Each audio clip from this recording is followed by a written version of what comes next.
Afrik show, your Saturday show each and every Saturday. Lady B! Yeah, she just made it in the house. I'm tired. It's been a tiring night. I mean, to be honest, I can't actually understand.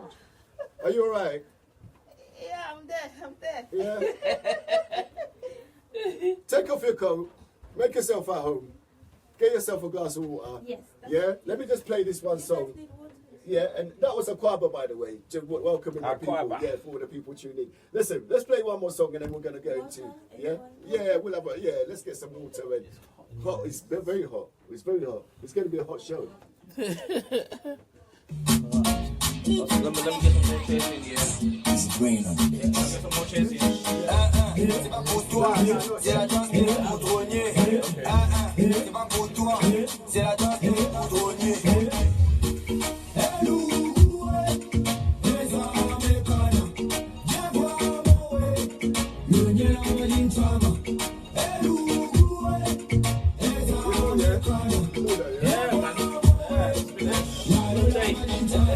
C'est pas pour toi, c'est la danse des boudronniers. Yesterday, my boy. You know what? C'est pas pour toi, c'est la danse des boudronniers. I went to the after 5, and I literally 8 o'clock. My daughter's knocking on the door. Daddy. I'm like, oh man, I'm going now. Je perds jamais mon temps, y'a que quand je gagne que tout le temps je fais des va-et-vient. Je zappe et je m'addiais, mais force à tous mes voyants en zombie. Y'a toujours un ouais, pourtant les miens nous ont pris. Côté son du nous kill, voilà pourquoi avant chaque scène, pour nous on brille. On n'y dort pas, c'est comme notre queue, il faut que tu sens ça. Depuis Plaza ou à Braza, je décolle trop, les quelqu'un ne passe si tu me vois à la NASA.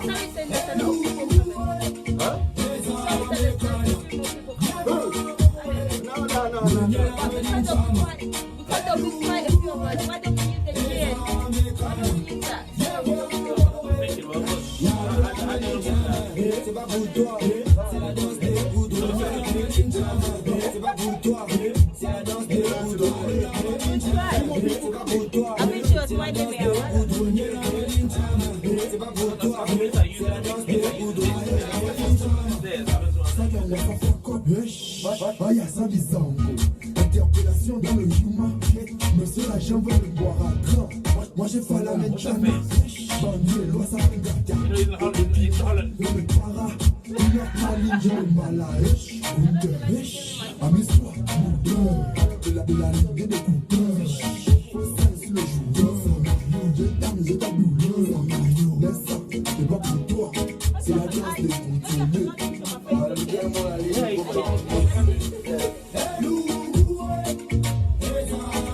But the sound on that camera is awful. This one, yeah. The sound quality. Yeah. I wonder if we just turn the camera. Oh, you try it. The sound quality. C'est pas pour toi, c'est la danse des boudronniers.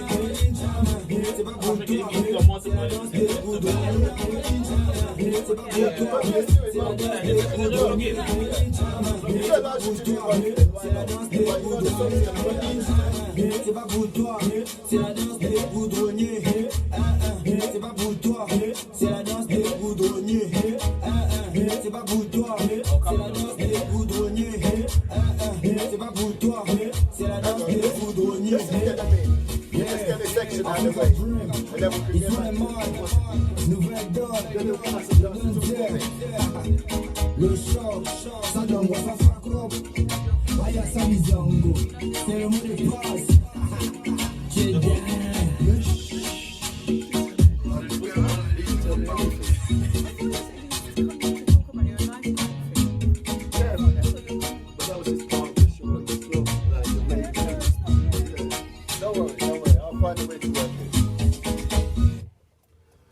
Afrik show, your number one show each and every Saturday. Lady.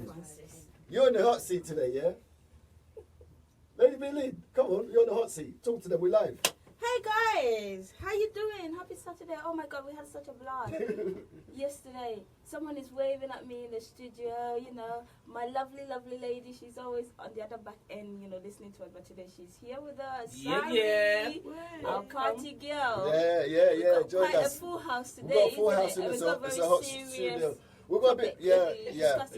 You know what? I think let's just crack right in, and let's get this debate or this subject out, because we've got Kumi Guitar phoning in. Yeah, in 8 minutes. Literally 8 minutes. So let's just get Kumi Guitar interview, and then we'll get into that subject. In the meantime, we can just update the users what we're discussing. Go today, for right? it. Go for it, lady. Okay. So I'm sure we've all read, heard, or we've seen it somewhere about this whole youth crime that is happening on our street, with a lot of the young people losing their life to gun crime, knife crime, and all sort of ridiculous stuff going on out there on the street. And today, we feel, as part of citizens in this country, we have a role to play, and that's to shed some light on what is going on, and also to share some ideas on what we all think is a possibility of what to do. So, our viewers, if you're listening to us today, you can join our show, because we really need to hear what everyone is thinking and what you're suggesting as the best way forward.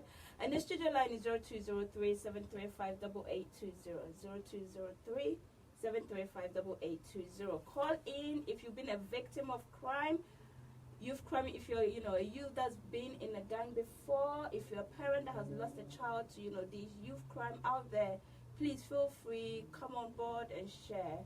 And let's all learn and see how best to tackle this. Yeah, we've got an author that Eddie Dancer, who's actually written a book about youth violence. It's quite. I mean, I know he looks at it from a different whole perspective, so I'm sure we'll get his views on it. And we've got Mr. Fancis in the studio as well, who is actually a victim of knife crime. I'm sure he will be able to share his views and get some of you parents' mind on that subject. Yeah, Lady B. Yes, definitely. Yeah. Now, listen, the show is all about, we've got Kumi, obviously, also later on in the show. Let's not forget, we've got the artists with the new songs that they've sent in. Yeah. We've got a new one from Akata Stone. Okay. Yeah. We've got a new one from Akata. We've got a new one. So that's going to be another lively. Yeah, we're fucking live. And also, go on. Lady B? Yes. Also, there's a lot. Kumi Guitar. Of course, Kumi Guitar from Ghana. Kumi Guitar from Ghana. We're going to be interviewing him. So, guys, keep it locked on the Afrik show with Lady Berlin, DJ Fancis, and Challeyboy. Okay. Right. Oh, now you're going to have to get out of the hot seat, right? Because it's time for us to get off the hot seat. Now, we've been playing... where were we anyway? Now we've lost where we were in terms of music-wise. We never get lost. We never get lost. We just know we're going all around Africa. All around Africa. Let's go to Gabon.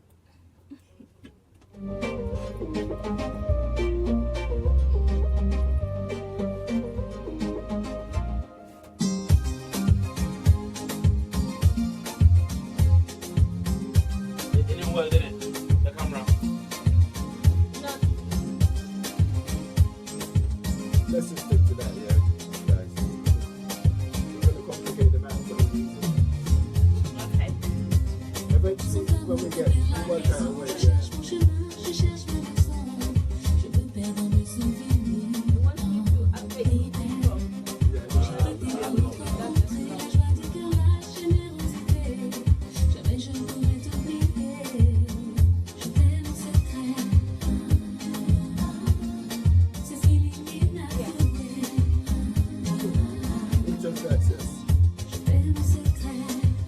Challeyboy, how you doing, man? You feeling alright? Tired. What time did you guys finish yesterday? I'll go home just after 5.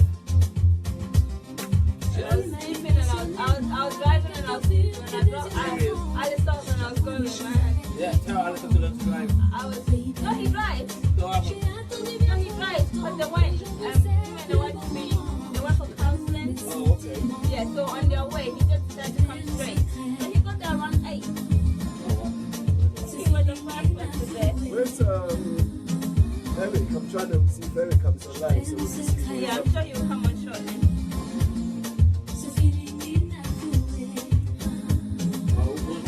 Who's coming in first?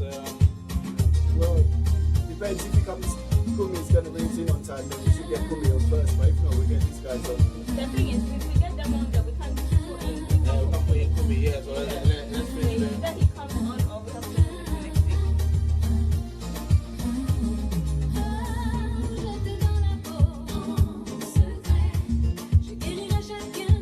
I've got one guy, fancy guy in my workplace here. The way he loves Gabon music. Oh my. He comes there, open up his tablet, and literally just listen to music all the way through. Get loud, no headphones in front, and everyone's like, come on man, grab the headphones. And we just sit there for like a good hour and just, he comes to work like hours early just for that. He's entertaining you guys. Come on, man. I think you're talking about it. Right.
How to find the energy, man.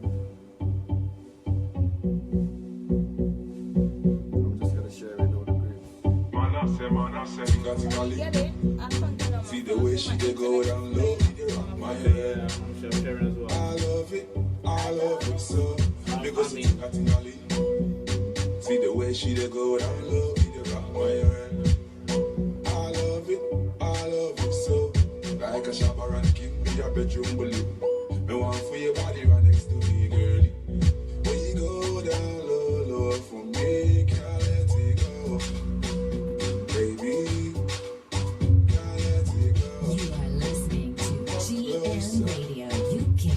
One of our special guests at the party yesterday, the one and only Mr. Al Quest.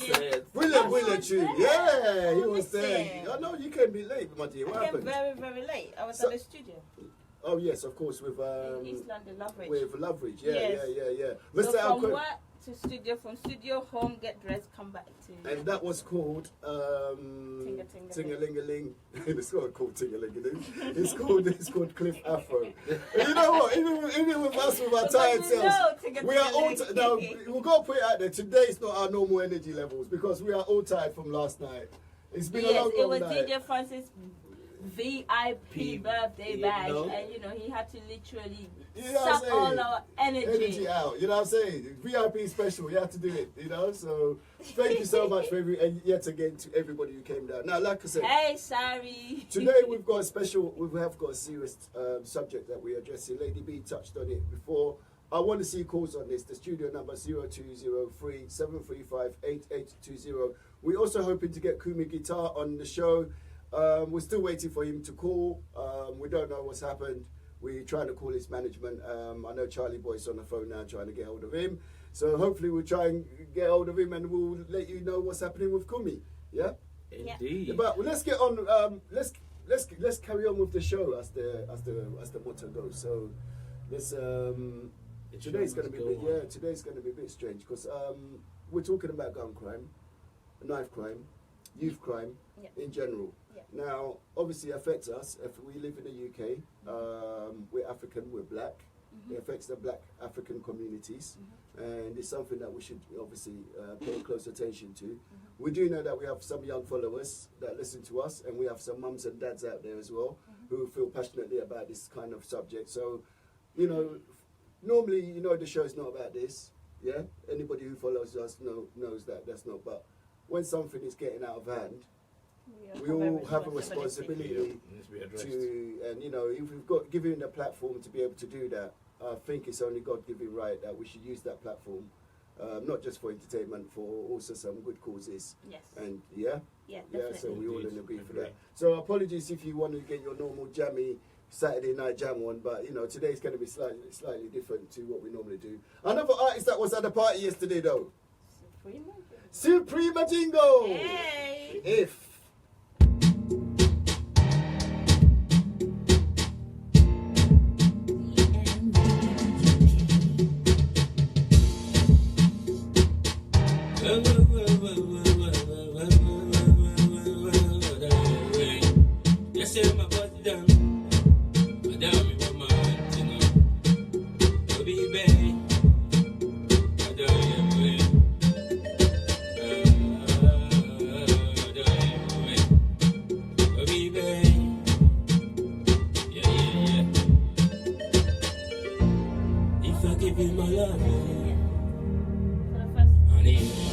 Would you give me your love? I will take good care of it. I promise to give you my heart too. Shitty, would you give me your heart too? I will take good care of it. If you take good care of me, I will take good care of you. Will you take good care of me? Hey, Steve. Hey, no, baby. Hey, Fred. Hey, Fred. Long time. How you doing, man? Take good care of me. Please take good care of me. I promise to be faithful, just like my motherland. I will always love you. I will never reject you. You never regret me. You're going to be my favorite song. I'll sing to your D.I.D. Your love be original. If you take good care of me, I will take good care of you. Will you take good care of me? Please take good care of me. If you take good care of me, I will take good care of me. Will you take good care of me? Please take good care of me. If you take good care of me, I will take good care of you. Will you take good care of me? Please take good care of me. If you take good care of me, I will take good care of you. Will you take good care of me? Please. Take care of me. Suprema Jingo, one of our guests for last night's show. Absolutely. Yeah, it was brilliant to see him. It was good to see all the crowd now. I'm exhausted. Yeah. But today, like I said, we're addressing a serious subject. So, you know, again, we're not in our usual Saturday night mode Party mode. because it is a serious subject. And we're still waiting for Kumi to come in. But before Kumi comes in, we've got some special guests in the studio tonight. Yes, we do. Let's give a big Afrik welcome to Eddie Danso. In the house. Absolutely. I'm gonna flip the camera, yeah? Yeah, So flip you the can camera so you can see our special guests. All you guys on Facebook, you can live.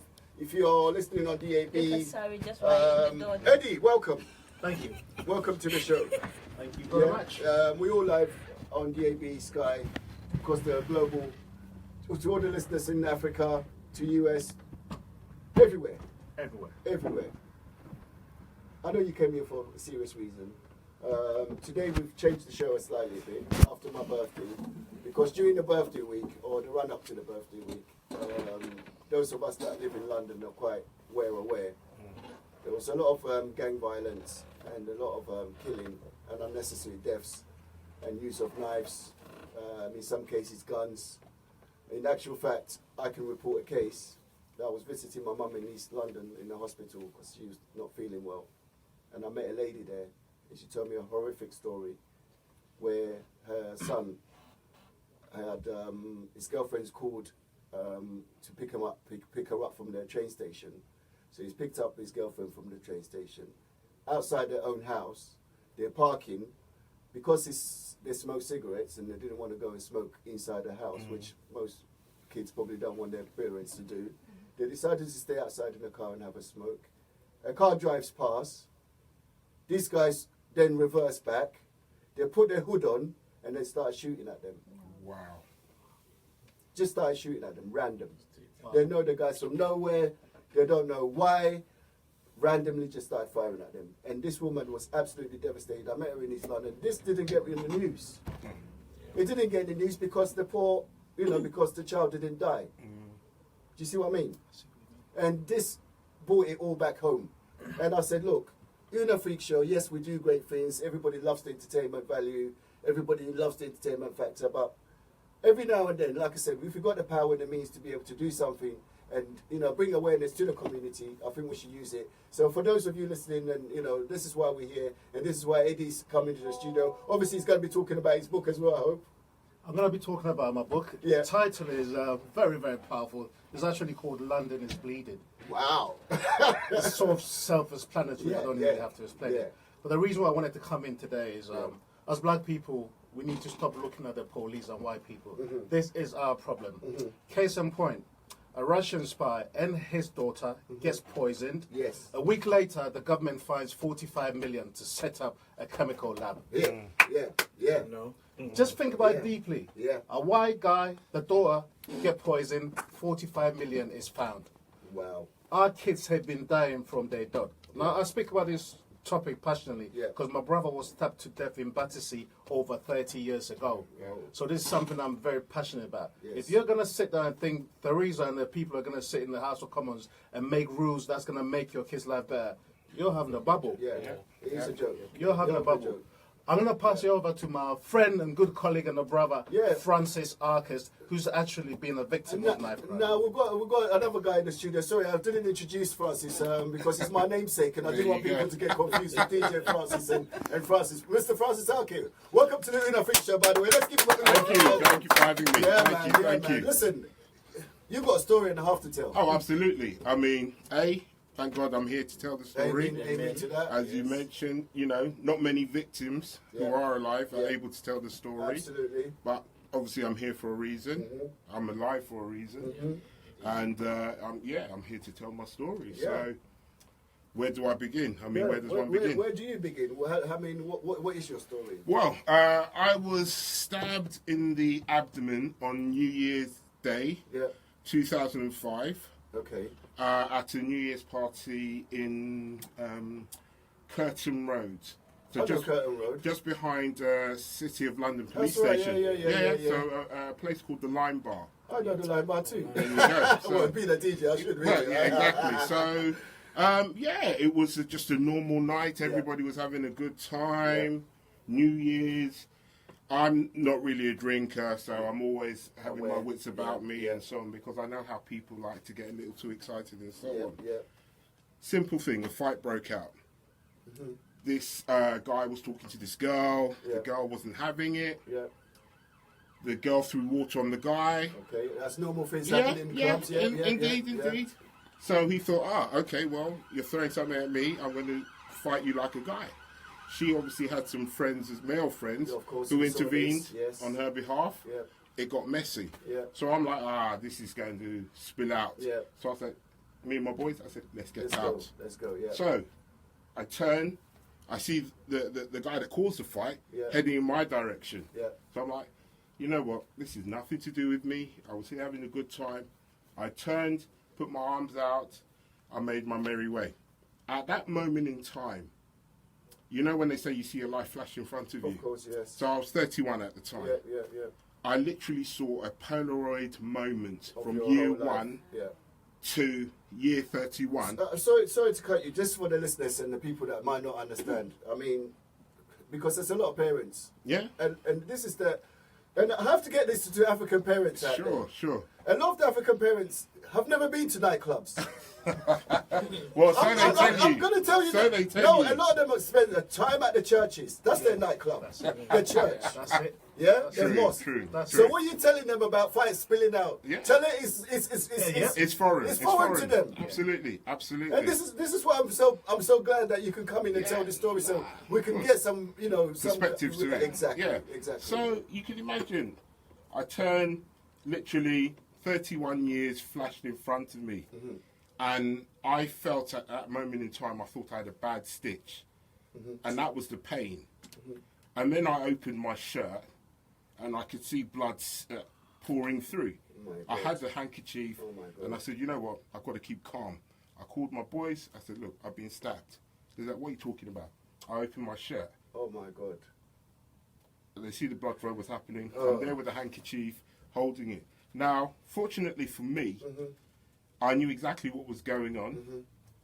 I'm a scientist. Of course, yes. So yes. my 9 to 5, I work in pharmaceutical companies. Imagine that they were going to take away a scientist's life. Now imagine that. Praise be to God. Anybody who don't believe in God, you know what? This be a lesson to There all you of go. So I knew I had to be calm. Yeah. Because it's when you're panicking, blood is stemming through, etc., etc. So I did all of that. Yeah. Called the police. Yeah. They came in. They were like, okay, what's happened? The first thing they asked me, not am I all right? Yeah. Do you work here? You know what? We're going to get onto the police in a minute. Because you know what? You've touched on a really important subject. I'm going to bring Sari in here. Sari, me and you have been out from yonder as ravers and raving. We never had these issues, did we? No. We've never had these issues. No, things have definitely changed from how it used to be when we used to go out. Yeah. As a young lady, just looking at what's going on now, I just thank God that things were much better back in the days. We used to go out, it's not advisable for anybody to do this now, but we weren't driving, but we always met people, we got on with people outside, and we were able to get home safely. There was a certain element of respect to it, right? That's it. Listen, Charlie Boy, what are you saying about this? Because this is some serious stuff, and I want people to call. People listening at home, the number, please, Lady B. 0203 735 8820. 0203 735 8820. This is a serious subject. We want you to get involved. We're supposed to have Kumi Guitar on the show. I don't think he's calling in today. We might later, yeah? The timing might just it might be just the wrong timing. But 1 hour. yeah, of course, yes. And they might have the timing wrong. I'm going to play a quick song. Just to liven up the show a bit, because you know what, we're on a serious subject, but we've got to keep it light, all the same. This is a new track. Okay, now, before we actually get there, I've got just, thank you for coming in, by the way. Every week, we play songs that get sent to us. From all around the world, or from all around Africa, actually. We do get them from all around the world, but we only play the African ones. How to make sense. Yeah. So, we've got a guy called Lippy. Lippy. He's got a song featuring K Bangit, and it's called X Girl. Now, in all fairness, right, I didn't get a chance to. I really haven't listened to all the songs properly this week because of the party. I was a bit, but excited. but I listened to it. I like this one. K Bandit, X Girl. Afrik show, your number 1 show with Lady B Lane, Challeyboy, and DJ Fancis. Yeah. Indeed. She want to follow me everywhere that I go. I know what I know. Don't me tell her say make she forgo. My ex-girlfriend. She want to follow me everywhere that I go. I know what I know. But don't be me tell her say make she forgo. I find that so interesting. Now she dey cry. I was gonna say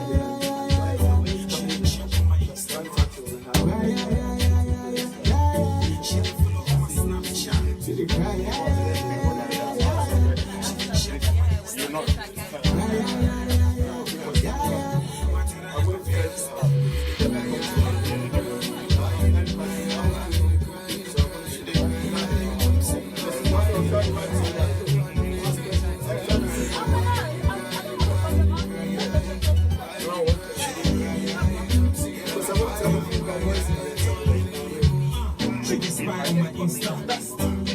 shots on the You know picture. me, I'm Checking the What's info, married? from my I'm about everywhere that it's been a long time. Hi, guys. I'm funny for a bit. I went to Holland for a while. Okay.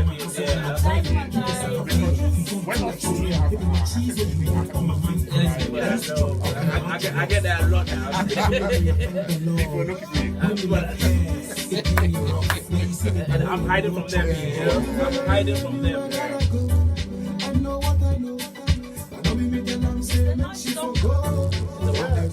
Yeah, see, this is I like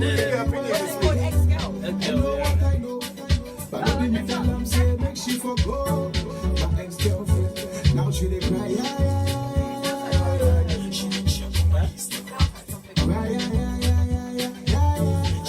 Where's it from?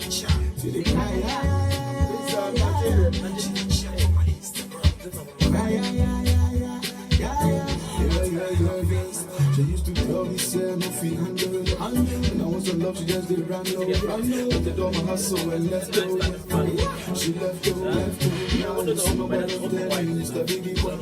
Run every corner, every place and everywhere. I get to be when they love me, just who I am. Just who I am. So I want you to get to know.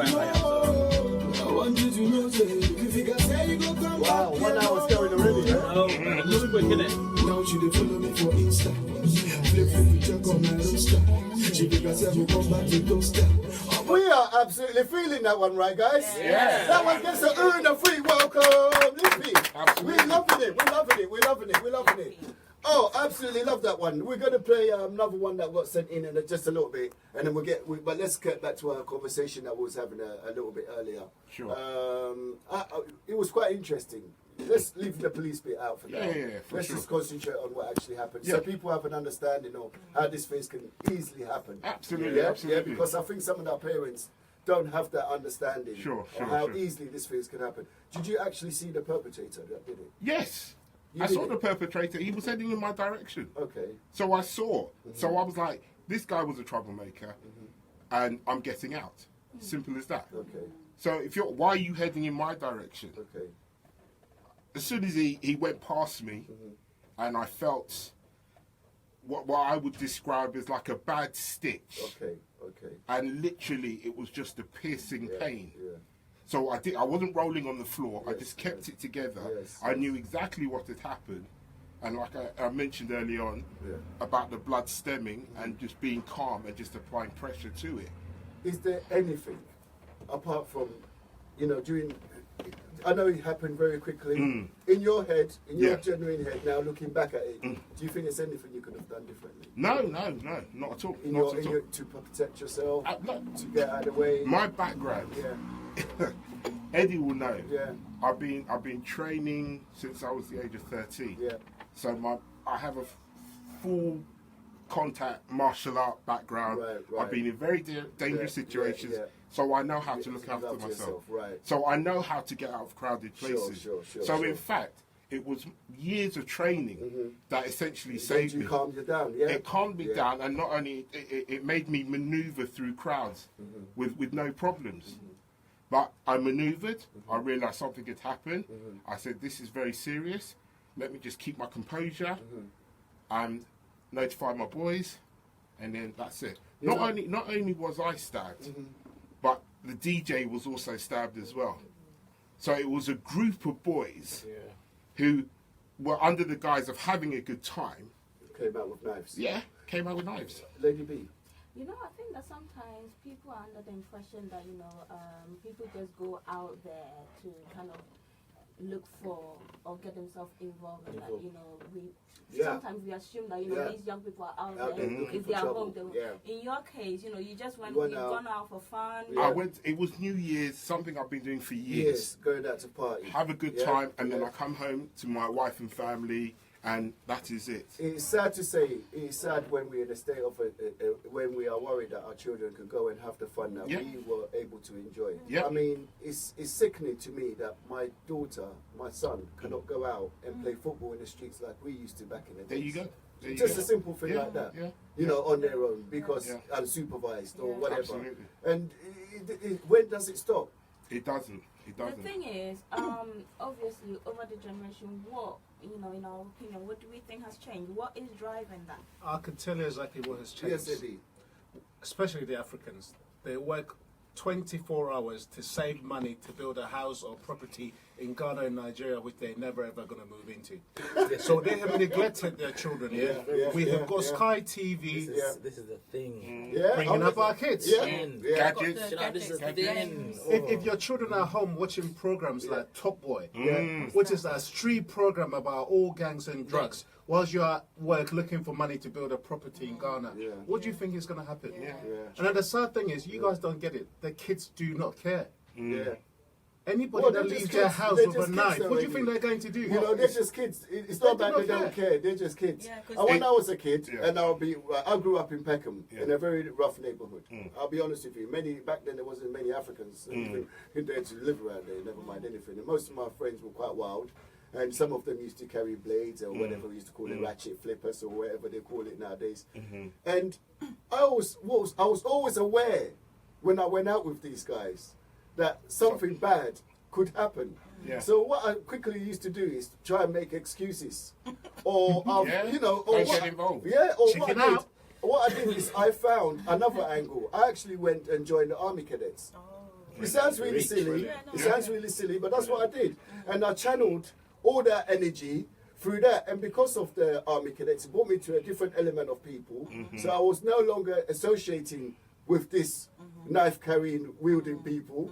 And being in the cadets gave me the confidence to also know that if I ever encounter this knife-wielding people, I'll be able to deal with them. DJ Fancis, you made the choice. And that's what's made the difference. That's why you're still standing here. These guys are not making the choice. They choose this lifestyle. Why? Because they have no value. They don't value themselves. They don't value other people's lives. Do you really believe that? No, I believe that. I believe that. I mean, obviously, because I know you. I think your family background and how you were brought up as well had an impact in how the decisions that you made and you value my life. Like where you come from and what kind of background that you're from. And I think that's something that stuck in your head because that's not part of you. That's not what you are, and that's what made that conscious decision to move away. Do you know what? I remember once time when I was a kid, they killed a chicken of mine. Right? No, this is serious. Serious? Man's talking chicken. Man's talking chicken. I'm talking chicken. You know, in our black radio station, when they're talking about chicken and knife crime. Me and my brother, right? That is a true story. There was a little chick that a bird had picked up, right? And it was flying past. You know the hawk? You know they used to catch a little chick, right? And he dropped it. And this chick just bounced onto the roof and bounced onto the floor. And he lived. We prayed. You know what? We prayed for the chick. And he lived, You know, as kids, you copy your parents. And we used to watch our parents pray for injured and sick people. So we prayed. And this chick lived. And he grew old. And they cooked it. And it was delicious, right? Did you eat chicken. And they cooked it. I bet they fed you without knowing. You know what? Now, the Afrik show, listen, every Saturday, now we're talking about serious subject. I know we have to sometimes just go away from it, but just to keep the entertainment value going. But getting back onto that subject. So let's take it back to, I know you're reliving the night, you must relive it many a times, but we're just trying to get people educated and aware of how these things happen. So you've been stabbed, you go to your friends, you tell them that you've been stabbed. Obviously, the next course they're going to call the authorities, right? What was their reaction? I'm sure we can't say expletives here. Okay. Needless to say, they were like, "What is going on?" Okay. They were like, "How?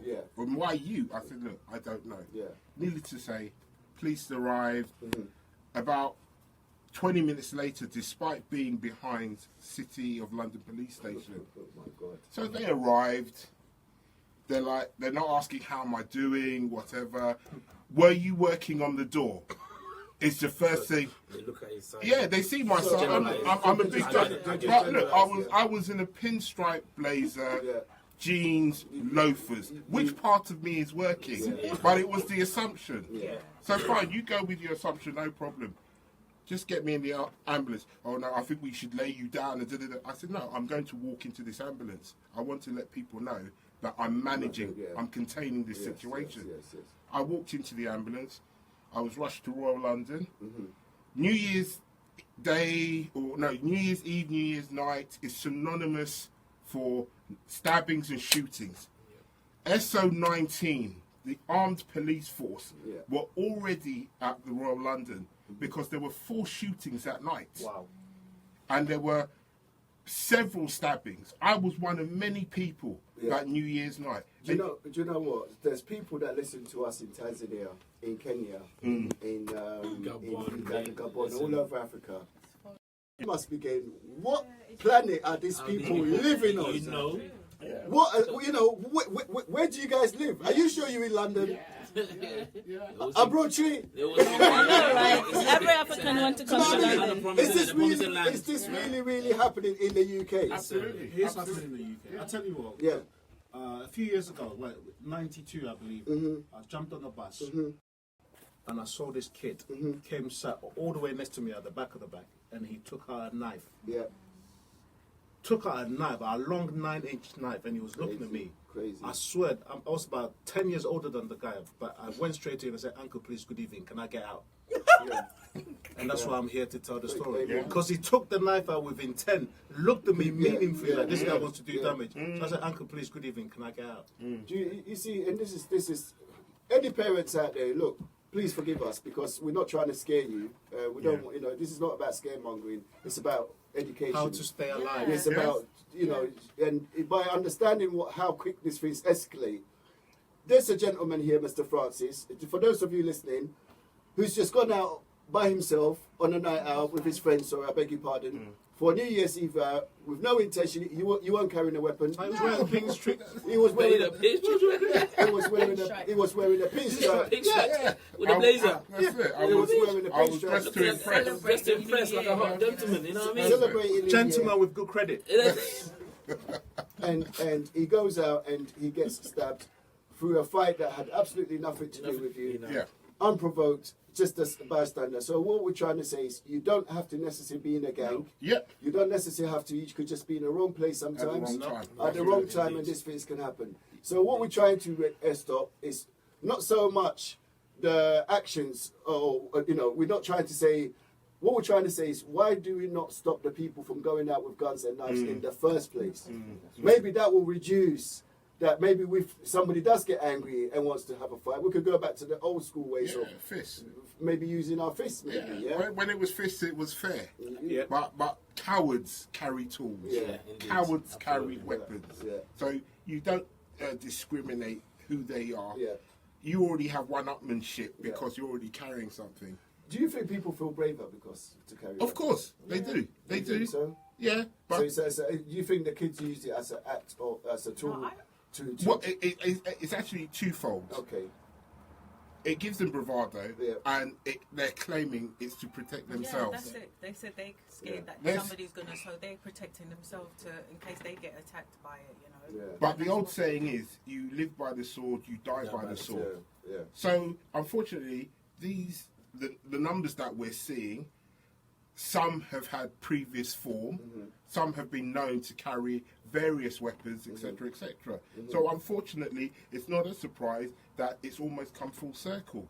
But when it happens to your average Joe Blogs, I've never been in trouble with the police. They've never come to knock on my door for what? So imagine I'm laid up at the Royal London. They're pumping me with morphine and yada yada yada, and all the surgical team are there. And again, I mentioned SO19, everything and everything, and they're saying this is like the Wild Wild West. And I said, hey, no, this is not the Wild Wild West. I said, I was just simply at the wrong place at the wrong time. But they assumed, oh, you must have been working on the door. And this is where you parents have to understand that when your kid goes out there, or when your child goes out there sometimes, because of the colour of your skin, and we're going to have to put it blatantly, because, sometimes people don't like it when I talk about colour, but, let's put it is, because of the colour of your skin, when you do go out there, they make assumptions about you. If you're wearing a baseball cap, for instance, they can presume that you're in a street gang or, not because of fashion. And also, kids as well, mums. Sometimes we play to that negativity as well. Do we play to that stereotype? Do you understand? Because sometimes I've seen a kid once driving a Mercedes. Wasn't a kid, I mean a young man, driving a Mercedes. But he had a baseball cap, his hood on, and he had headphones on top of him. You know, he looked ridiculous for a start. So you're calling for it, yeah. But I'm thinking, and he had sunglasses as well, sorry. And this is what drew me to him. And I'm thinking, why? Why? Why draw that unnecessary attention to yourself? Why stereotype yourself in the first? Why create that image in the first place so that the police or the system or the people that do stereotype black people and swipe all of us, you know, under one carpet? Are you guys getting I mean, there've been lots of times when I've been on the street, you know, maybe going home or whatever, and then I've met, you know, maybe a black guy, and I look just by looking at the way he's dressed, I just cross the road to the other side and carry on walking. I think what we need to preach and what we need to get our kids to practice is self-love. If you hate your soulmate that you take a knife and kill somebody, this is a problem that not the police are going to stop. No, nobody can help you. We need to practice teaching our kids to love who they are. In America, we've got the cops killing our kids. Over here in the UK, we've got our kids killing our kids. But isn't that also because, for example, you know, in my case, I grew up partly in Ghana and here. You had, you know, there was community spirit. Yes. There was no gadgets and stuff. Yes. But because here, there's so much gadgets, so people have lost that connection with people. So it's easy for someone to pick up a knife and stab you because there's no connection there. I think I touched upon it earlier on.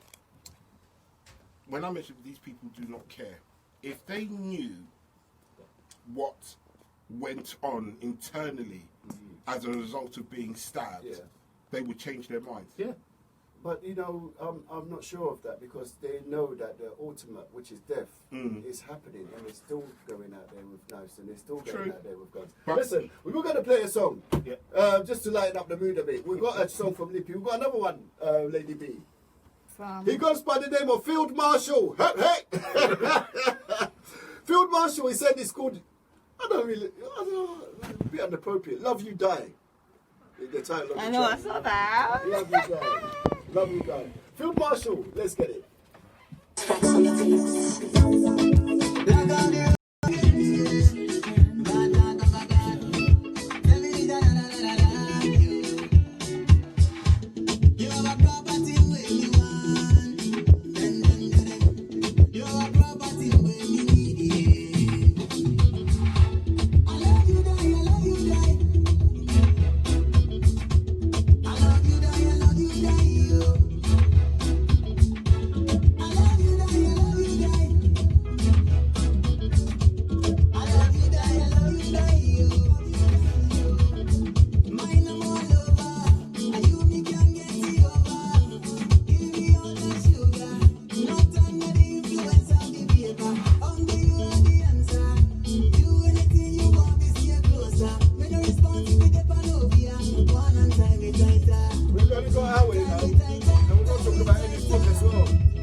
Lovely song. Field Marshal. Look, Field Marshal, I'm going to play your song again next week. Only because we're running out of time this week. And we still want to just touch back on the subject quickly, Lady Bird. Yes, we do. Now, you were talking about the injury. Yes. The effects of the injury. Yeah, absolutely. So I sustained a punctured bowel. And we resulted in life-saving surgery. I spent 5 days at the Royal London. I was told I needed a blood transfusion because of the severity of the situation. And 5 days at the Royal London and was convalescing at home for 5 months. Oh, wow. Yes. That's deep. So, you know, not only did it have a detrimental effect on myself, it also has a wider effect to my, you know, wife, children, my parents, all my family and friends who visited me at the hospital. They were like, why you? And it wasn't until my dad said to me, you know what, you were simply at the wrong place, wrong time. Because I was beating myself up, wondering, why me? And then if I'm having stupid questions, were you working on the door from the police when they should be asking, how are you feeling? You know, let's get you to the hospital, you know, ASAP kind of thing, as opposed to for your well-being. were you working on the door? You see, it was the assumption, a big black guy, you're working on the door. We can't be in the club spending money. We must be working. So this is a very serious thing, and that's the thing I want to get across. I'm fortunate enough to be alive to tell this tale, and it wasn't my time.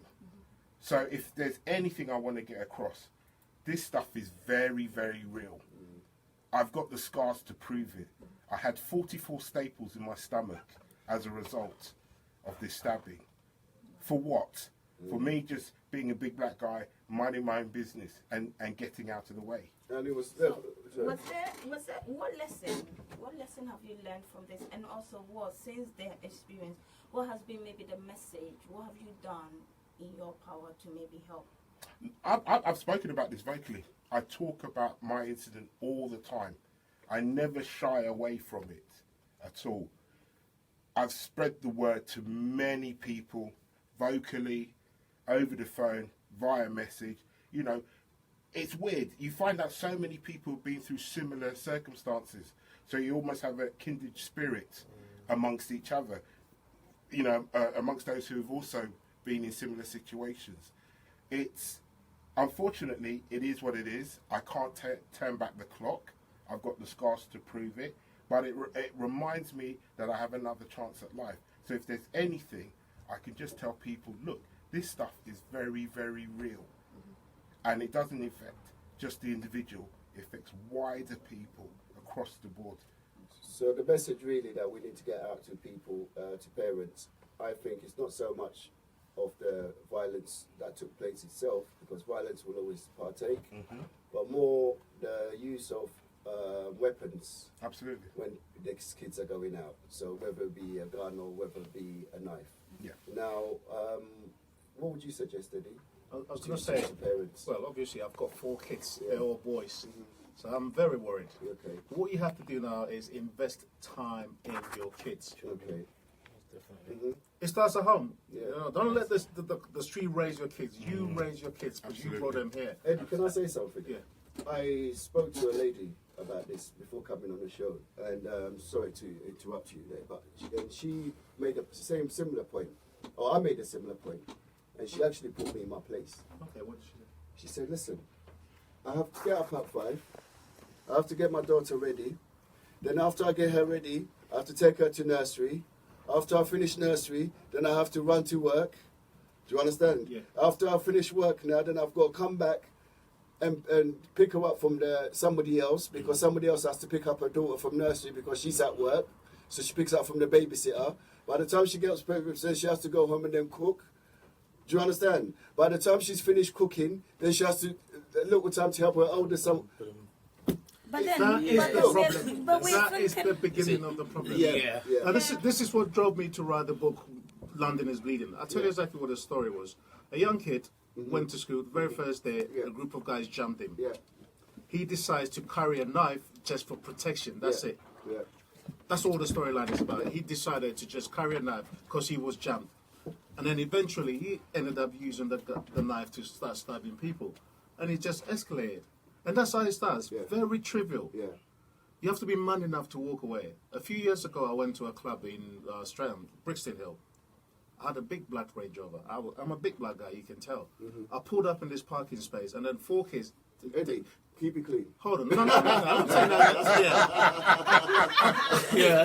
I pulled This is the Afrik show. Come on. No, listen to this. I pulled up, got out of the car, and these kids, about 5, 6 of them, I bet they're only been older than 14 years old. Yeah. The guy just looked at me, big man, I beg you move your car. Yeah. Wow. I said, excuse me, what? If you don't want trouble, move your effing car now. Yeah. No, there's 2 things I could have done. I grew up in Ghana, I went to school in Ghana. Yeah. I can beat this guy's eyes closed. Yeah. But you know what? I've got a family to go home to. Yes. I said, you know what? All right, young man, I'll move my car. I'm alive today to tell the story. What is going on with these kids out there? Listen, the studio line is still open. 0203 735 8820 if you want to make a comment or if there's anything. We're live on Facebook if you wish to send a message live on Facebook as well. I think it's so interesting. It's interesting that we're talking about it. It's sad that we're talking about this, but it's also interesting that we're talking about this on the Afrik show because this is the first time we've opened a platform like this because we all touched. It's touched every single one of us in a different way. Eddie, I'd like to say a big thank you for bringing Francis to come and talk about this, by the way. I think it's quite huge. Yeah. We're glad that you're alive. Yeah. You know, too. and you know, this is a testimony to anybody that you're alive to tell your story. Yeah, now, being here, there's a few things I've learned. Staying calm. Mm-hmm. Absolutely. You know, I'm not saying that you're going to get stabbed, but in case you do get stabbed out there, hear what the gentleman said, calmness is the key. Absolutely. Because the more you panic, obviously the more your blood will flow, the more your blood will rush. And exactly. Stay calm. Yeah. What else can you advise? Seek help. Seek help, yeah. Immediately. Yeah, come on. What else? Come on, let's give some tips. Stem the blood flow. Yeah. Apply liberal pressure on the wound itself. Unless something's penetrating outside of the wound. Apply blood pressure. Call for help. And get out of the place if you can. Yeah. If you're able to move. And just make sure you have the right people and around now, you. when the police obviously were interrogating you, I call it interrogation because I know they didn't come there to ask you. Oh no, of course it was. When they were interrogating you, any advice that you can? Because obviously you're wounded, you're hurt. Yeah. How did you stay calm? And did you stay calm? Be honest. No, I actually lost it with CID. Yeah. Because you would. So you would. Yeah. So. I just come out of surgery. I was still high on the anaesthetic and so on. And they asked me in the evening, would I like to press charges? And I said, I'm here. Hang on a minute. They said what? Yeah. You've just been stabbed. Yes. And then you get asked, would you like to press charges? Yes. No, I'll take them off for a drink. No, hang on a minute. This is where the police are very, very, very, very biased. There you go. Very, very biased. There because I remember being in a club with a group of white guys, right? One of them actually hit this other guy first. Yes. So this other guy retaliated. And when the police come, they didn't just say, would you like to press charges? They pressed charges. They took it on themselves to press charges against the other, without finding out the whole story. So, because you're black, they decided to do what? Yeah, asked me. And I said,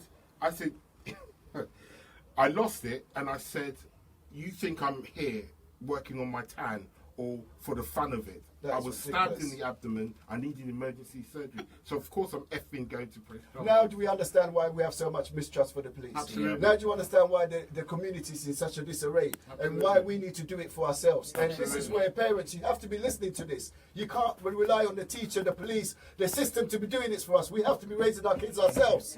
Right? Yes. Lady B feels, you know what? Lady B always says that we should open an Afrik show for this kind of subject. And time after time I always say, oh no, let's keep it entertainment. But this subject here, I don't care. Forget the music tonight, people. We're sticking on to it. We're gonna crack on with this because I think it's so important that you parents out there, I'm not even addressing the kids. It's the parents we're addressing. Yes. Search your kids. Absolutely. Definitely. Go in their room sometimes. Have a look to see what If they've they got have in a there. room. If they have a room. No, Where they sleeping? Where they sleeping?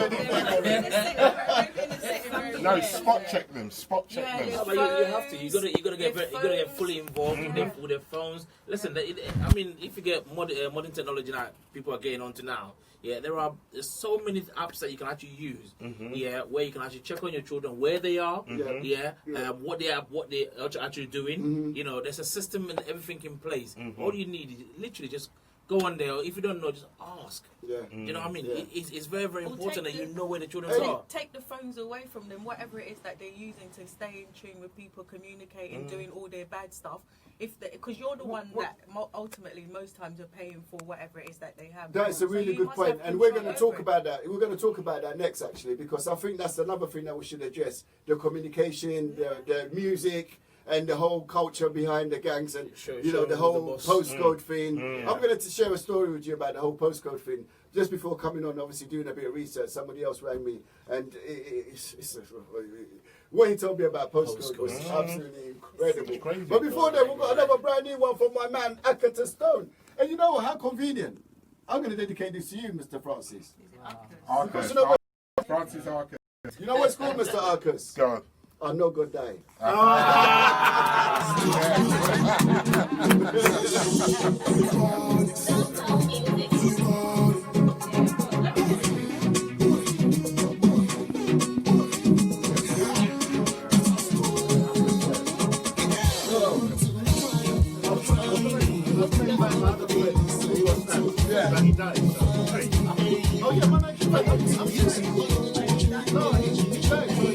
When did he die? When did he die? Oh, yeah. And you didn't know, you found out today. Yeah. When you mentioned Afrik, you know why I told you Afrik? I was going to say to you, I was going to slap. You were slapped.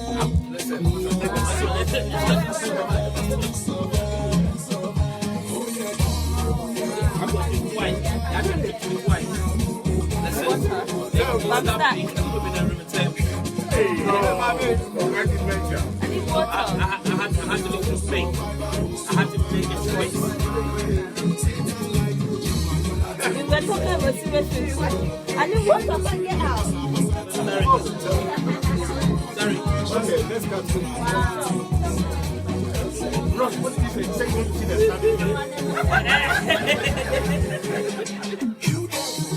It's funny when you mention Afrik.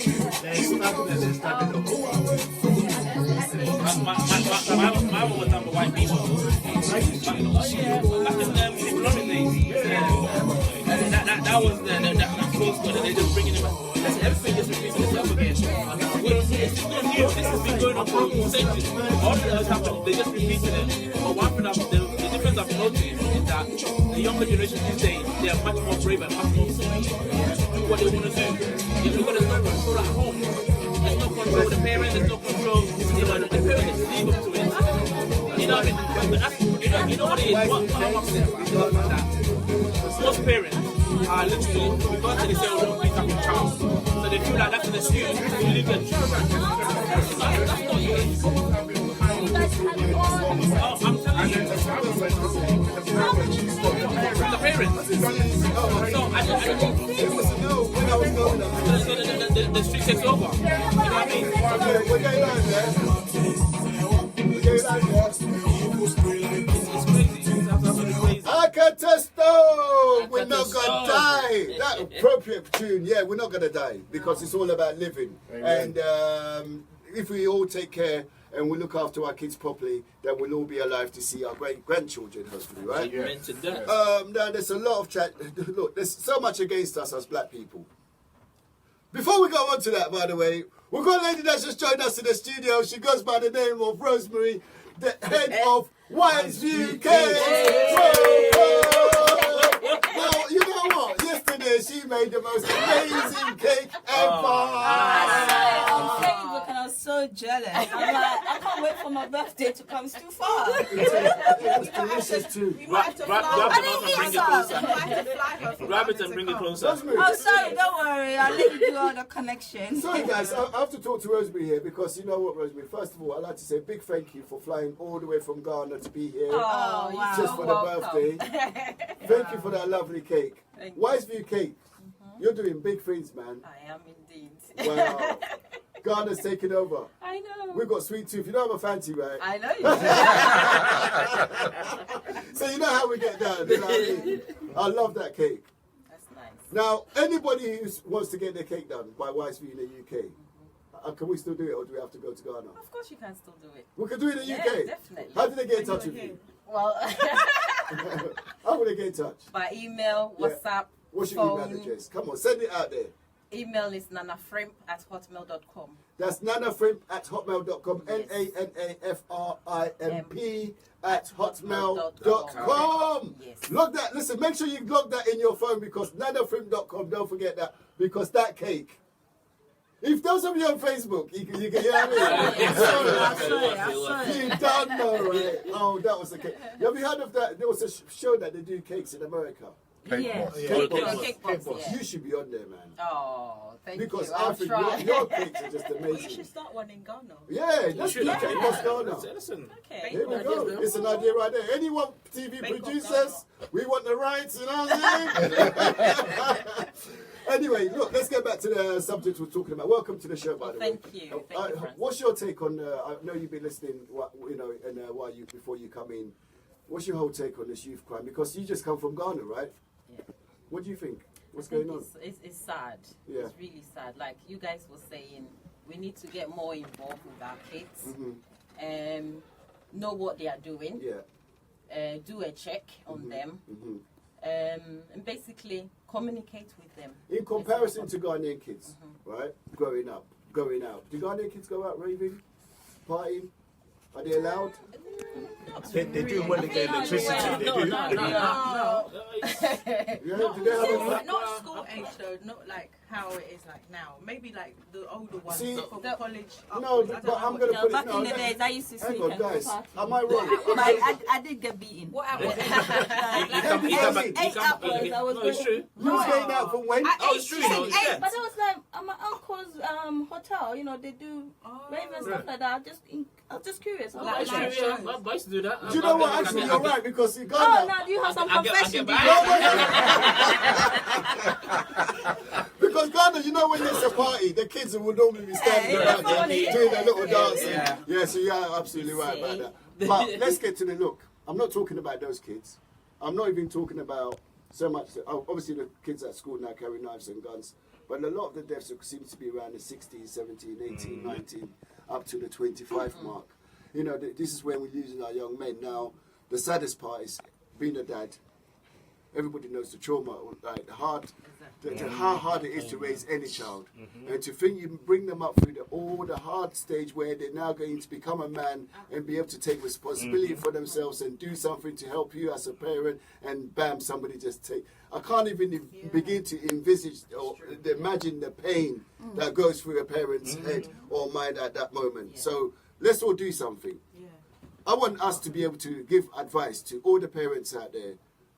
What can they do to protect their kids? What can they do to stop their kids from carrying knives? What can they do? Do you see what I mean? Yeah. Collectively, I'm sure, Eddie, come on, you're the author here. Yeah, you know I can talk for days. Yeah. This is what they have to do. First and foremost, talk to your kids and identify what it is that they're good at. My oldest son is 14 years old and he loves football. He's been in the academy system for like 7 years. Okay. What have I done? I have found out where Adebayo lives. I've taken my son to Adebayo's house to take photo with a real life footballer. Wow. I've taken him to a training ground where Frank Lampard was to take a photo with Frank Lampard. As far as my son is concerned, he is very focused. He knows what he wants to do. Yeah. There's no way. I'm not saying touching wood. He's got no idea the intention to go carry a knife because he's focused. Yeah. He's seen all these superstars and it's in his head. That's what he wants to do. do. You need to identify their strengths and find out what they want to do, and if possible, find role models. Okay, so I'm going to get back to the argument that a lot of black women, especially black, I'm going to go to black men in a minute because there's a lot of useless black men out there. I'm going to put it out there straight because there's a lot of fathers out there that are not taking their... They're not fathers, they're sperm donors. They're not fathers. A lot of them out there, and I find it really frustrating that we allow this thing to carry on generation after generation and we're not addressing it. Dads out there, when was the last time, if there's any dads out there listening, I challenge you, when was the last time you had a one-to-one with your child?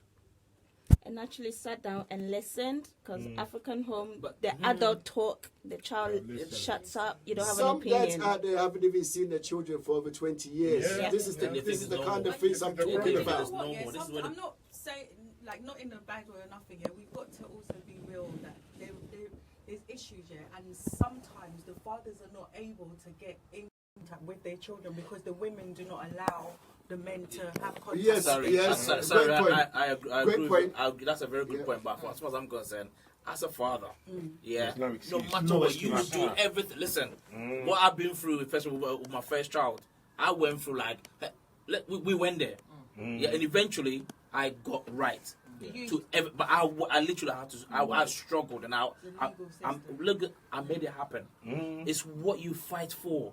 If you don't fight for it, you're not gonna get it. And your You child can't just won't sit back. respect you. Exactly. They will not respect you if you don't fight for them. And that's what it's all about. Yeah. Getting that respect from that child. Do you know what I mean? And how especially the way they're going to be formed in future. Charlie. Yeah, you put it out there and you put yourself out there, proving that, you know, as a father, I'm doing the best I can. Charlie, Yeah, for you. It I works. applaud you for that, but I'm going to tell you, raising a child is hard work. And a lot of people shun away from any kind of hard work, yeah? So let's not try and, what's it called? And I'll take your But point. then again, because you do have fathers that didn't have fathers. Yes. You see, so now we're demanding something from them that they don't have to give. Yeah. Well, how do we deal with But that in the black community? I think, Francis, we have to put a lot of emphasis on the mothers. Okay. I can speak about my wife, Vida. I Sure. can speak about Frederica. Sure. I can speak about Yvonne. I can speak about Charlotte. This is the circle I roll with. And they do over and beyond when it comes to their kids. Yes. Absolutely, yeah. But My wife woke up early this morning to take Ryan tuition in Slough. Right. Came back to cook for them. Yes. I cook as well. Yes. I'm just saying it depends on the mums as well. Yeah. If you love your child, you'll do anything You and do everything for anything. them. And if you love your child enough, sometimes I feel as a mother as well, you should be able to have the empathy to be able to give the going back to the point Sari made, to allow the father to come into their child's life and play that role, because you know one woman cannot Especially with the boys. especially some of the boys as well, even with some of the girls, you know. It's very important. And this is we have got some men as well out there doing it by themselves, so let's not try and No, it we're takes not- two. we're not male I mean, bashing. that's the This reality. is It not- takes this is two. not a male bashing We're not bashing. exercise. We just or want anything to like save our kids. that. We want to save our kids, yeah. Can Save I our ask kids. something? Yes. Because I'm sure everyone here is a parent, and hopefully you have teenagers. Yes. What, from your own personal experience, what have you done? We can go maybe. What have you done to make sure maybe when your child is going out there, one, they are safe, and two, they are not going to go and harm somebody also? Starting with Challeyboy. No, it goes start from basics. Personally, their phones are very important to me. And whatever activities happen there, I mean, we could actually sit in a room and I'll be like, okay, who are you chatting with? You know, how like what are you on? You're on Snapchat, you're on WhatsApp, you're on any other new app that I see. I'm like, no, delete that. Hang on. Sorry, well, I've just got a text message, Charlie. Hang on, let me just read it out. Story you told says something about the role of a black man. Where was the man? I think it would be good to say something about the role of dads on how good dads are and how dads can make a difference. I'm trying to make sense of it, but I think what the person is trying to say is we should be talking about, you know, what. Hang on a minute. Yes. We just got that dead buddies managers just texting as well, so it's all getting off today. But look, dads have to play a role in this. Absolutely. Mums have to play a role in this. But as a community, we have to play a role in this. Now, going back to the question that Lady Berlin posed, and I'm going to just answer mine quickly. And I'm only running because we're running out of time really quickly. Personally, I didn't trust the system. I didn't trust the authorities. I didn't trust the police. I didn't trust. So, you know, collectively, me and my wife, we made a conscious decision to raise our children ourselves and take them through a private education, because we didn't even trust the normal system, because I knew they were going to be a failure to my child unless I invested or we invested financially to educate our child ourselves. Yeah, because I'm not being funny. I believe it all starts from school. Our children are being failed at school level, at primary school level. In fact, it goes back to nursery level. I'm going to put it out there, because when our kids go to this nursery, the way they are treated differently to some of the other peers, the way they are stereotyped, it starts from there. So we should, as community, this is the thing that I'm really trying to get at. as parents, we have to take responsibility for our kids. We have to stop saying, oh, it's down to the authorities to do stop and search. Somebody was telling me today we need more stop and search, and I said, are you crazy? Have I not had enough of bloody Bob Jones searching me every minute? I don't want more stop and search. I want you to tell. Exactly. I want you to tell your son, where are you going? Why have you got a big bulge in your pocket, son? Get involved. That's Son, can you take out that big bulge so I can have a look to see what it is? And I hope it's not something else, you know what I mean? But you know what I'm saying? But at the end of the day, you need to be able to investigate. Why have you got that big jacket on? It's middle of summer. Yeah, it's not cold. Do you understand what I'm saying? Man's not hot. Why are you wearing a big coat when you're not hot? You know what I mean? Do you understand what I mean? Simple little things like that. Go into their room sometimes. Go check their internet. Check to see what they're doing. But you know, sometimes I feel like with the African parents, sometimes I feel like we don't really want to own up to who our children really are. We assume them to be something love else. it like cook food because that's the next subject. You know what? Well, let's play PM. We have to big up PM, by the way, people. Yep. He was in the house yesterday. Yeah, man.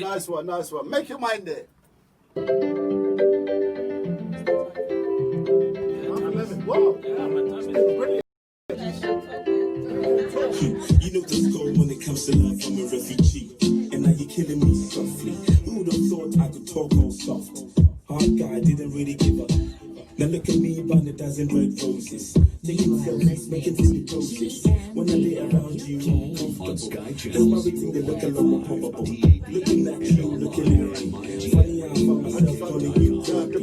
And you know we say you be my king. You know be nothing, baby, you just got me thinking. Johnny Leslie is helplessly sinking. Deeply in the among the others, it be you I chose. I'd rather never take you to the next level with those.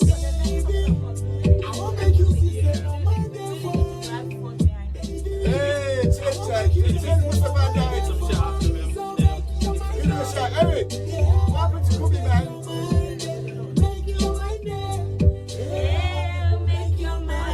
Charlie, baby, I just want to love you with the lights on.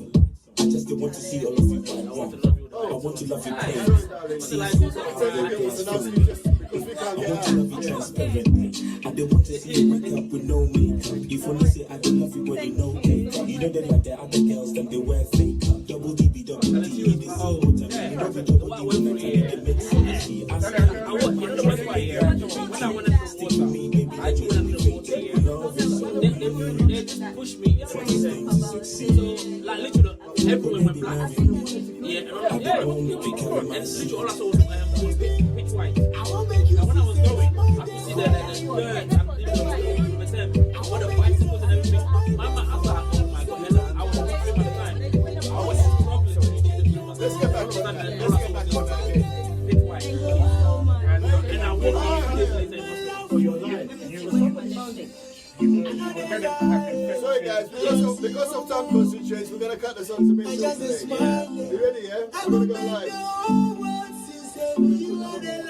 If you ever leave, I'll go die. So make your mind up. One of the guys in Florida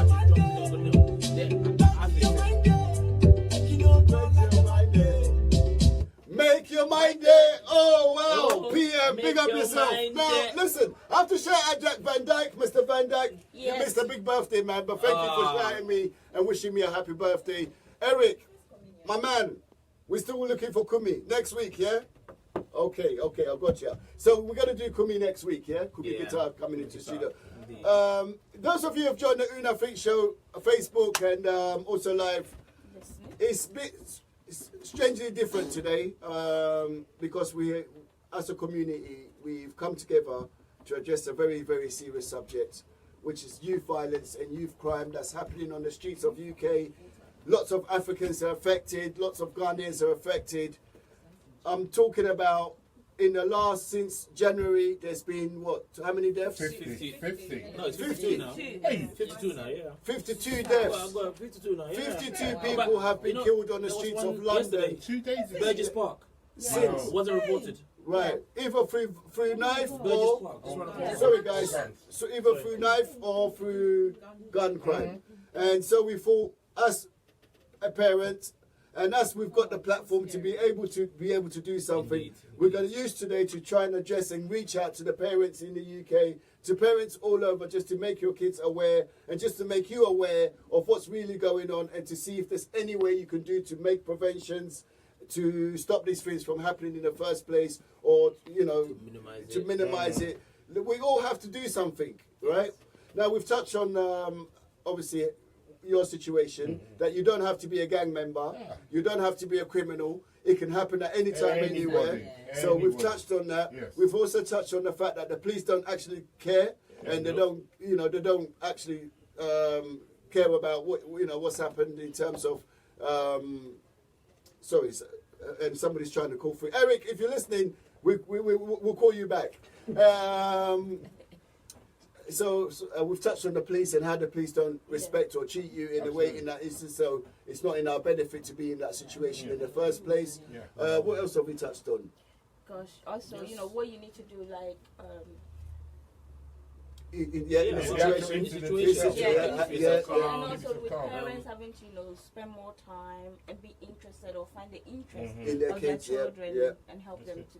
I think what we also need to talk about is installing confidence in your children, so that they know who they are, they know the type of family they come from, and they should know that they are born leaders, not followers. So we can only control what's within our four walls.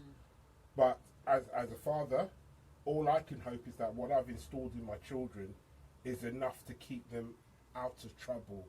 And when they see trouble, they take themselves away from it. That's the key. And that's the key thing. Because unfortunately, move from trouble. You don't look for trouble, trouble will find you. That's right. So you've just got to be armed with the know-how to say, look, I need to just get out of this situation, and then I need to notify the necessary people. But it all stems from just giving them the confidence. Okay, we got someone on Facebook saying, Mrs. Dennis Sinasari, I know we all need to work, okay? And some parents work so much and leave their children at home, so they build a relationship with friends out there. I was saying, but as trivial as this may sound, find money and take your kids on holidays. I'm telling you, find money, take your kids on holidays. Do you know why? They appreciate life. Yes. And they learn different cultures and different things. This is one thing though, the white people, honestly, are literally making a point blank.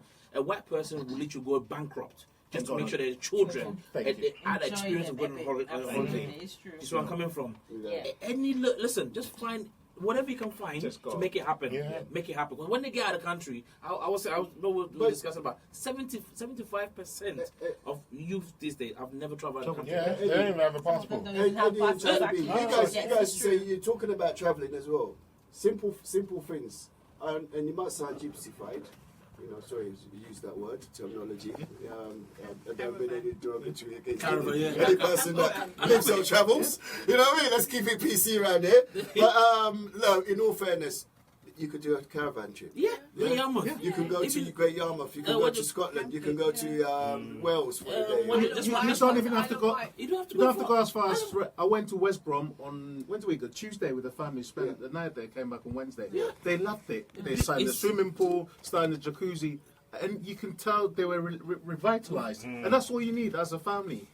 If anybody wants to know places, easy places, like very, very, very simple. Do you know what, guys? Skegness, just out there around the corner in Kent. Beautiful. You got beautiful beach. You got a caravan and park and everything, and it's very reasonable price. Appreciate life. People appreciate that, guys. The kids will appreciate it too. We're gonna have to call it a day on this subject because we just had Kumi's manager on the phone, and it's they actually had the time. The Ghana apparently our clocks have gone forward an hour. Behind us. Ghana We're 1 hour behind us. We've gone. They're behind us, so they've got the time wrong on their side. And it's live on the phone now, or it should be on the phone now. We're going to see if we can connect him. If we do, I want to carry on with this subject in the future shows. Absolutely. Because until we address this, and until we get to the bottom line, or until I can sleep at night knowing my child is safe to go outside, I think we should carry on every week. Are you guys quite happy to come in and give this? I'm going to come back and talk about my books. Yes. Remember, Do you know what? Because of this, we've even forgotten to talk about it. I've only written 14 books. Oh, Wow. You know what? Just on that subject, since he's talking about his book, London is bleeding. Yeah. What is the motivation behind that book? Motivation, like I did say before, just before the show started, I lost my brother to knife crime 30 years ago. In the past few years, I've had 4 of my friends stabbed, 1 fatally. Francis happens to be one of them, and another one was my Nigerian friend that I went to university with. It was his sister's birthday. They went to a nightclub in the bar area, just drinking, having fun. A guy badged his sister. I said, mate, do you mind? That's it. And they stabbed this guy. He was in hospital for like 3 months. So it's a subject that's very dear to me, but you can get stabbed easily. The book basically talks about how easy it is to get stabbed. It is very easy. You can just... Right. Sorry, Eddie, we're going to have to... is that Kumi? Yeah, hello. Kumi? Yeah, right. We've got Kumi guitar on the phone. It's just called through the studio. Hang on a sec. Kumi, can you hear us? Hello? Your call has been put on hold. Please wait. Your call has been put on hold. Oh, you can't be putting us on hold now. Kumi? No? Have we lost him? Yeah, I think Yeah, we're going to try and get Kumi back on the phone again. Is he still on the line? He's put us on hold. He's put us on hold. He's put us on hold. Right, listen. Let's play a Kumi track. Yeah? Let's play a Kumi track. We're going to get back. Look, we've only got there's someone, the same person again. Yeah, go on. That had commented earlier. Yeah, right? we'll comment from Facebook. Sorry, guys. So she's saying, so this child can build a relationship out there. They trust their friends. They ask them what to do and what not to do.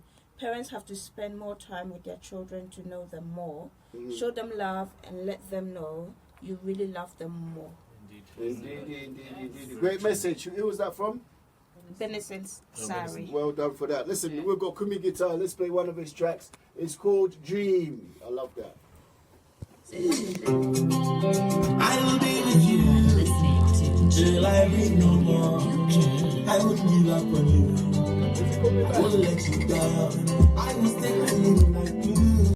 Got a feeling all of the blue. Time, man. See how it flies. Yeah, quickly. We need a 3-hour show, man.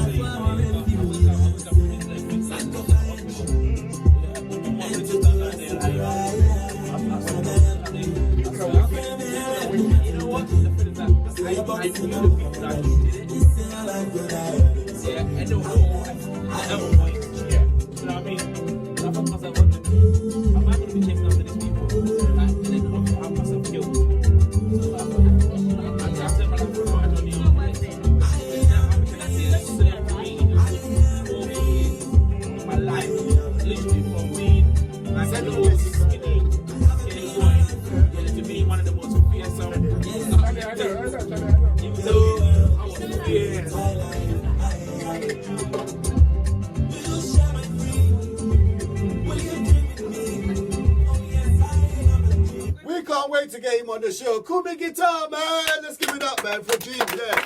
Listen, Kumi, if you're out there, I don't know what's going on with the Ghana Telecom because it's not British Telecom. It's GA. I can tell you that because we're getting calls in the studio and it's working fine. So please, if you're out there, look, we will do this again, Kumi, so don't worry. We've got 15 minutes, guys. So what are we going to do? Yes. Just now, run out really quick. The DJs, the footballers, the caterers. Yes. You need to find out some of these kids are in the community and help them out. Yes. Do workshops. Yeah. We have to take it upon ourselves. I'm not going to wait for the system to raise my kid. Absolutely. It's up to us. I know DJ Fancis. I know pharmacists. I know Rosie. Yeah. Get the kids involved. Let's talk to them. Let them appreciate life. And that's what it's going to take. Eddie, me and Lady Berlin are even going to open this out to any parents out there now, and you're happy to call the studio. If you've got a kid that's interested in doing broadcasting or getting involved in radio or writing books, science. Funny enough, because I spent about 5 years and I used to manage all these youth from different parts of London for 5 years. And they were just interested in music, so I used to just fund everything for them to do it. And I remember it was such a struggle with the parents to even allow their child to come for the rehearsal. And I had to go to every parent's house, sit down and get lectured until, they could trust me with their child. But then again, I remember we were doing a concert. We were organizing a concert, and I emailed, I think the mayor of London or something, their office, and they came back and they said to me, because the event was happening not in the city of London, so they were not that much interested. So I said, wait, hold on.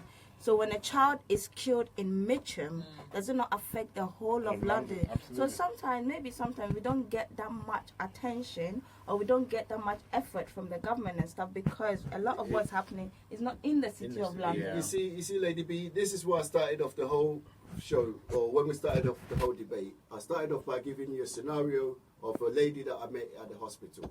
And the scenario was, it was not reported in the news because, one, it wasn't a death, and secondly, it wasn't of person of white origin.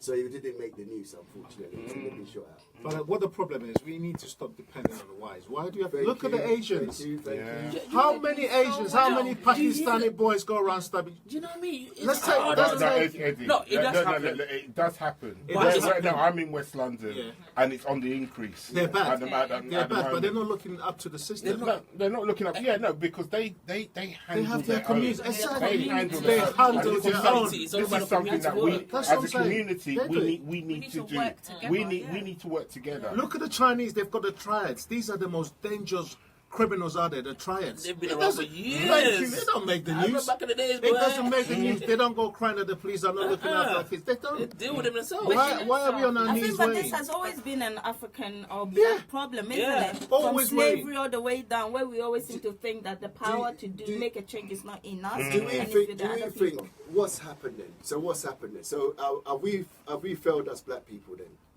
No, we haven't. We haven't failed per se because we've come a long way. Alive, so we have come a long way. Okay. But there's certain things that needs tweaking. Yeah. In terms of looking at the authorities, I think we should put emphasis on ourselves. Bring back the local community spirit. It's the village mentality. Sorry. Yeah, and I'm just thinking, like, a lot of the children have lost their identity. They're not valued in their lives. They've got nothing to look forward to.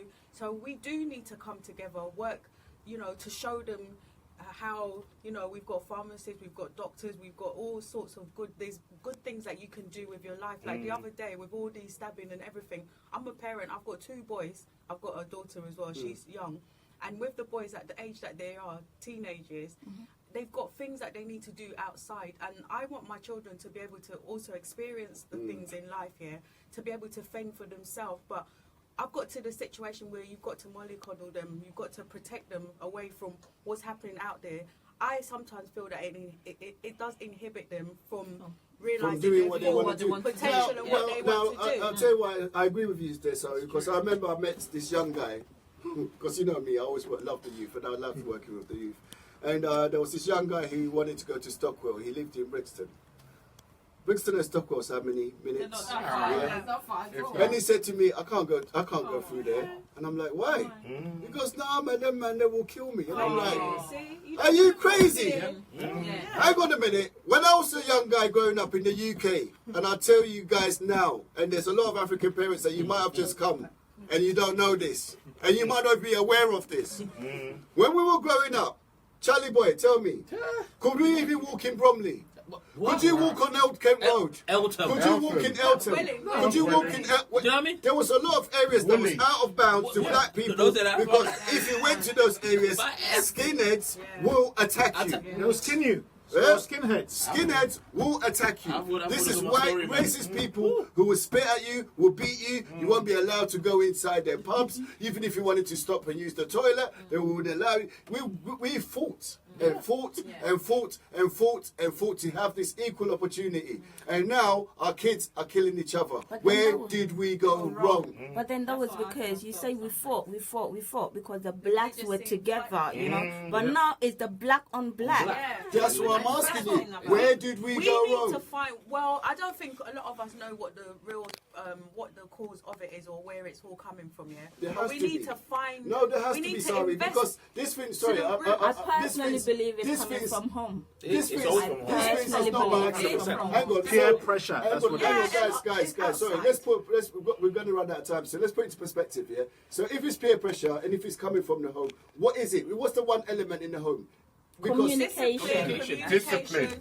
Being able to understand trying to impart some of the knowledge or what the skills that you've learned in life, yeah, to be able to get on when you come to conflict, how you manage it, yeah, to empower them to be able to be their own person. I think that's what we need to be able to focus and put onto our children. It's not easy to do. It's hard because some people might not naturally be that assertive. They might not be the way to, not to conform to what everybody else is doing, and they fall victim to it, I'm going through things with my child, yeah, and every day, all I want to do is to make sure that they go out, come home safely, and I don't want that because they're going to come home late and they're going to get stabbed or something's going to happen to stop them from doing something that they're good at. Are we giving up to fear? Are we giving up? Fear's a big problem. It's a big problem. It's a big problem. So we are giving up to fear. No, we're not. Francis, what we have to do is take it back to Africa. It takes a village to raise a child. Absolutely. But then it also goes back to what I said earlier on about installing confidence in that particular child. What are the parents, what are the parents telling their children at home? Okay, do you know what? I'll give you an example. When all this stabbing started and then it got to 48 or whatever, I just called. I'm not perfect because at the moment it's a bit, hard. I called them and I said to them, do you know what? You guys are not going out anymore. Like, there's going to be changes. They're like, oh, what? Listen, are you hearing about all these deaths and things that are happening? It could be at a party. You could be going to football, going here. So I can't just let you go anywhere if it's not necessary, Or I have to be able to know where you are at every time you call him, and even calling, I'm even scared that if my child pulls out a phone to call or whatever, somebody's going to go and mug you or whatever to take what you've got. It is hard. We need to find out what the root cause is, yeah, and then we need to start tackling it, and then we need to get into the minds of these children, yeah. They need to be renewed. They transform their thinking to be able to be the people that we want them to be in society. And I tell my children, I said to my they're on holidays. Holidays. Yeah, you've got children. They go on holidays. I actually said to my child, what do you want your life to be like? I want to hear it from you. How do you envisage? You said, I want to have a good life. What does a good life mean? So I had to break it down. Do you want to get good education, get the nice house, drive, do all these things, they need to visualize. We have actually run out of time. I can't believe well done, Sari. I can't talk a lot. I can't believe it. It's good, Be free. This has been the most different Afrik show ever. Now, before we go, because it's not done yet, I'd like to invite Eddie back onto the show. The reason why I'm asking you back at Mr. Danso is because you've written some amazing books. I've read one of them, Cockney Zulu. Absolutely hilarious.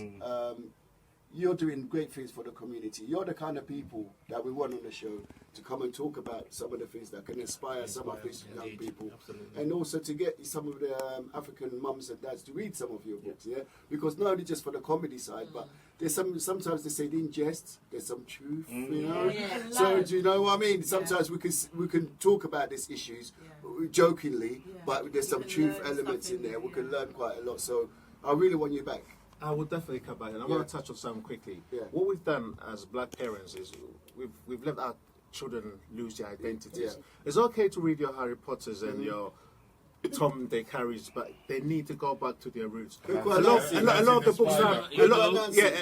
the books that I've written is all African names. So I'm using your Tundes, I'm using your Kofis. You don't have to be ashamed of your 82s. And that's what I'm bringing back. So I can't wait. I'll come back. I can't wait for that. That was going to be an amazing show, by the way. So if you're listening, guys, and you've got questions for Eddie, you can email us at unafrikshow@gmail.com. Mr. Francis. Yes. Inspiring story. Thank you. We're just glad you're here to be able to tell to be it. Is there anything that, final word to you, boss, on that matter? Victims of knife crime or gun crime should not be afraid to discuss their ordeal. Sure.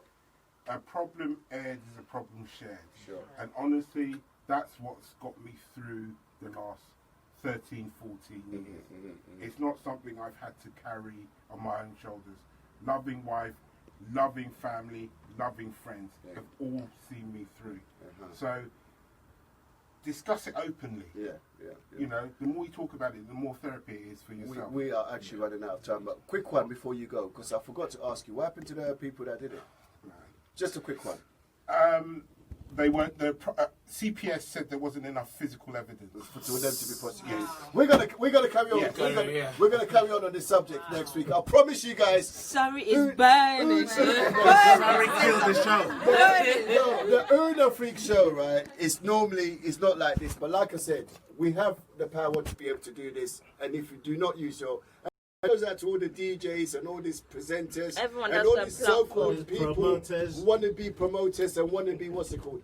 I'm sick and tired. It's a community you're problem. happy to make money from the community. When things are happening in the community, use that platform to do something about it. Don't shine away and sit in a corner and think it's somebody else's problem, because it's not. It's all of our problem. Yeah, because if that guy carries a knife, he could kill your child. There you go. He could kill your child. Just always remember that. So we need to do something. Thank you so much for coming in, Mr. Francis. Well done. Big up to you for that. Oh, Westview Cakes! Yeah! Rose, I can't thank you enough for that lovely cake. Honestly, if you're on Facebook, make sure you check out the post. It's an absolutely gorgeous cake. They can catch Westview Cakes. You gave out your details before. Are you on social media? She is. Just search Westview Cakes. Instagram. Brilliant. Sorry. Thank you so much for yesterday. Thank you for coming on the show and sharing your stories with us and about motherhood. You will come back and we're going to talk about this again. Yeah. I just wanted to say one last thing. Go for it. The Miss Ghana Foundation have actually got this project that they wanted to do, which I'm part of, about the Big Brother, Big Sister, which is a mentoring program that they want to do. And this is something that we can start working on. And so something to look to. Well, you know what? When we talk about it next week, because Lady B, I think next week we're going to literally shut down the show. Like I said, until we get this problem addressed, Una Freak Show is going to be doing this. We're going to talk about this, and because we not just talk, but we also going to find action solutions. Because we are absolutely tired, and I'm tired. I'm really tired of it, and I'm sick and tired of all these people. There's TVs out there, there's TV stations out there, there's black programs out there, and nobody is addressing it. We're scared to talk. Why are we scared to talk about something that's affecting us? It's not affecting them, it's affecting us. It's us that are worried when our child goes out. It's us that are crying, bleeding, going to the bloody funeral parlour and God knows what else. It's us, it's not them. Yeah. So let's take responsibility for our own actions. Yep. Challeyboy FC, talk to me, sir. Let's get the last few words. No, all I can say is that, as parents, just keep on to your children. Keep on top of them. Do what? Don't be afraid. Be a parent. They're children.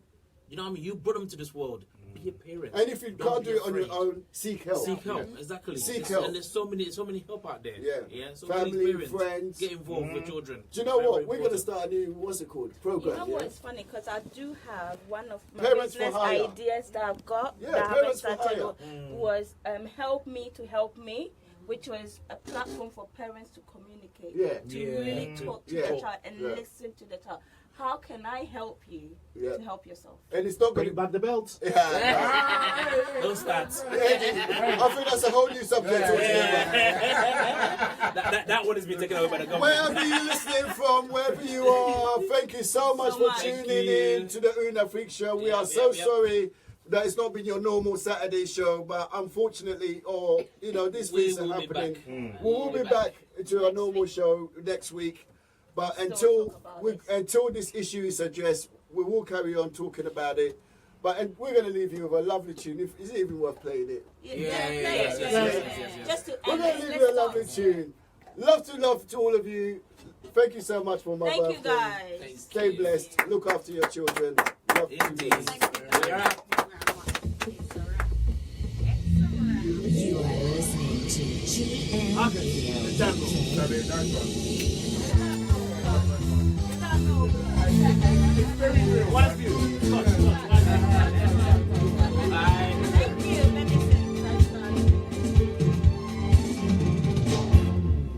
DJ Francis and Lady Beelin. Lady Beelin. GM Radio. Lady DJ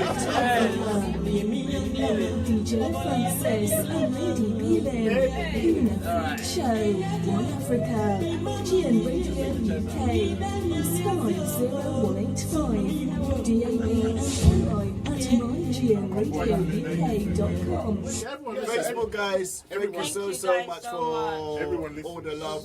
Sharing your evening with us. Yeah, Lady B tend to have the last word, but before she goes, guys, seriously, the Una Freak Show, we support everything, but we like to be able to support our community as well.